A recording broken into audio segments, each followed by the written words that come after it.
এবার দেখুন এখানে দুটি একই রকম ফর্ম ফিল আপ করা আছে। আমাদের ডেমো ভোটার ময়না বিশ্বাস এবং মায়া দাস দুজনেই 2002 সালে ভোটার লিস্টে ছিলেন। দেখুন একই রকমভাবে ময়না বিশ্বাসের ফর্মটিও কিন্তু ফিল আপ করা হয়েছে। যেহেতু তিনি নিজে ভোট দিয়েছেন তাই নির্বাচকের নামে লেখা আছে ময়না রানী বিশ্বাস। আপনারা এবার প্রশ্ন করতে পারেন যে এখানে তো ময়না বিশ্বাসের নামে ইনিউমারেশন ফর্ম এসেছে, তাহলে তিনি ময়না রানী বিশ্বাস কেন লিখলেন?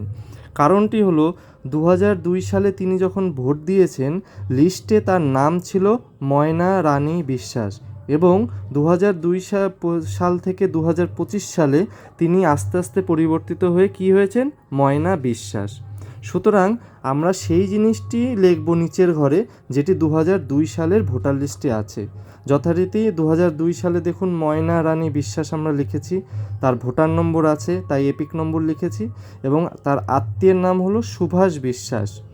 এবার দেখুন আবারও একই রকম সেলফ কথাটি আমরা কেন লিখেছি আপনারা সবাই আশা করি বুঝতে পেরেছেন।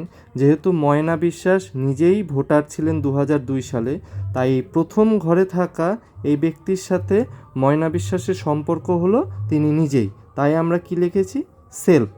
এবার যথারীতি তিনি যেখানে ভোট দিয়েছিলেন তার বিধানসভা ক্ষেত্র, পার্ট নম্বর এবং সিরিয়াল নম্বর আমরা লিস্ট থেকে লিখে নিয়েছি।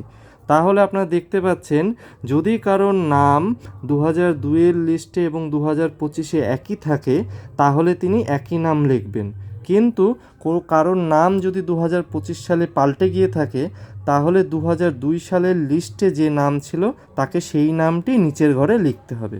আশা করি এই জিনিসটি আপনাদের ক্লিয়ার হয়েছে।